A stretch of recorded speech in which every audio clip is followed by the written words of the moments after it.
Maligayang pagdating sa bawat mundo. Ito ay isang podcast kasama si Dr. Kevin Henry Villanueva, ang inaugural Professorial Fellow sa Etika at Ugnayang Pandaigdig sa Pamantasan ng Pilipinas. Marami sa atin ngayon ang naniniwala na ang mundo ay isang pandaigdigang nayon. Sa tila lalong lumiliit at tuloy-tuloy na espasyong ito, ipinapalagay din natin na tayo ay may karapatang tamasahin ang parehong mga karapatan na pinoprotektahan ng Estado sa bawat individual sa ngalan ng kabutihang panlahat. Ngunit bilang mga individual ba tayo ay namumuhay ng sama-sama? O hindi kapag tayo ay nagsasama-sama sa isang uri ng komunyon, sa pamamagitan man ng dugo o sa pag-alaala sa ating mga ninuno? Kapag tayo ay 2 o 3 o higit pa, tayo ay nagkakaisa at nananatiling tapat sa isa't isa?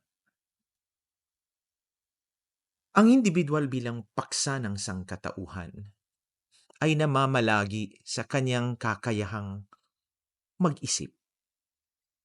Nang matanto ni René Descartes na upang makapag-alinlangan sa anumang bagay ay, sa tingin ko, binigyan niya ang individual ng ganap na katiyakan sa harap ng Diyos. Cogito ergo sum. Sa tingin ko, sa makatuwid, ako nga. Ngunit ito ba ang katotohanan?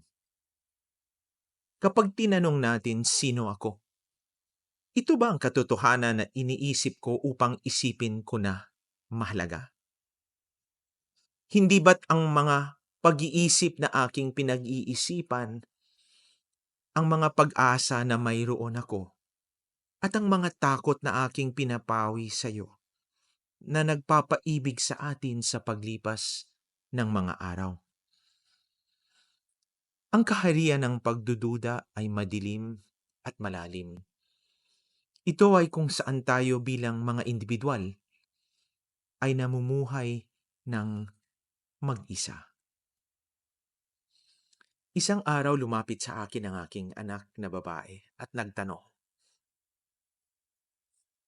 "Tay, paano natin malalaman na may Diyos?" Natigilan ako sa pag-aalalang kartesyana. Muntik na akong magduda. Ngunit pagkatapos ay tumugon ako sa kanya ng malambing, "Ano sa palagay mo, aking sinta?" Siya ay sumagot, "Dahil may buhay. Dahil tayo ay buhay." Ang mga panghalip ay pumapalit sa mga pangalan. Tayo ang pinakadakila sa kanilang lahat. Ito ay lampas sa akin, lampas sa aking sarili, at higit sa ako.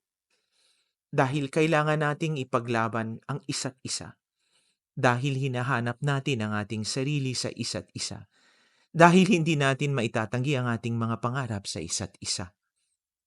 Sa huli, ito ay kung paano tayo namumuhay bilang isang pamilya, isang tribo, isang komunidad, isang bansa, o bilang isang tao. Ang sagot sa kaduda-dudang pag-iral ng Diyos ay nagbibigay sa atin, ibig sabihin, kung sino ang maaari nating pagsamahin bilang tayo. Isang ganap na katiyakan sa harap ng Diyos. Sa pinakasagana nitong anyo, ang pangunahing antecedent ng panghalip na tayo ay ang sangkatauhan bilang maramihan ng mga tao. Kaya naman bago pa man ang araw na tayo ay isinilang, tayo ay binigyan ng isang pangalan at tayo ay tinatawag sa isang paraan o iba pang habang tayo ay naglalakbay sa ating komunidad. Ito ang dahilan kung bakit dinadalan natin ang ating sagisag. Itinaas ang ating mga watawat at inaawit ang ating mga himno na papuri. Sa bagay na ito, ang pandaigdigang nayon ay hindi maaaring balewalain ng bahagya. Salungat sa isang maliit at walang putol na espasyo. Sa katunayan, tayo ay nabubuhay sa isang lumalawak na mundo, kung saan, dahil ang mga hangganan ay hindi maiiwasan, dapat nating malaman kung paano itaas ang bawat tulay, saan man kailangan. Ito ang mundo kung saan tulad ng mga sumasayaw na konstelasyon na nagdadala ng liwanag sa malalayong mga kalawakan. Tayo ay gumagalaw ng magkakasuwato at gumising sa bawat kulay, hugis at tunog. Isang tunay na hindi kapani-paniwalang sangkatauhan.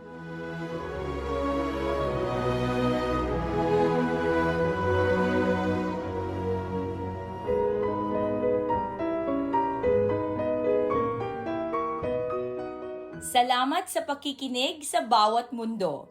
Kung gusto mong subaybayan ang podcast, mangyaring mag-subscribe sa pamamagitan ng pag-click sa link.